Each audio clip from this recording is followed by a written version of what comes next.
حضرت واصف علی واصف رحمہ اللہ فرماتے ہیں کہ اللہ کی رحمت اور اس کا عرفان حاصل کرنے کا ایک طریقہ یہ ہے کہ آپ اس کی رضا پر راضی رہیں۔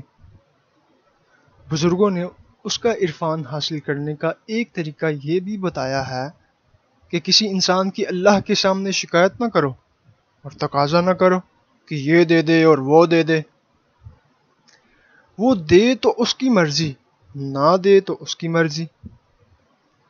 اللہ ہنساتا ہے تو ہنستے جاؤ، رلاتا ہے تو روتے چلے جاؤ، چیزیں دیتا ہے تو قبول کر، اور اگر چیزیں چھن جائیں تو راضی ہو جاؤ۔ بس اگر آپ اللہ کے ہر حکم پر راضی رہنا سیکھو تو پھر عرفان ہی عرفان ہے۔ عرفان کا مطلب ہوتا ہے علم۔ تو عرفان کے 9 درجے زبان بندی میں ہیں اور بولنے میں عرفان کا ایک درجہ ہے۔ عرفان مطلب پہچان، علم۔ جیسے بھی حالات سے گزر جاؤ، چپ چاپ گزر جاؤ۔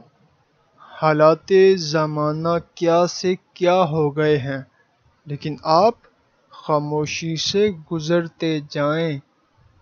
تو کہنے کا مقصد یہ ہے کہ 9 حصے عافیت کے خاموشی میں ہیں۔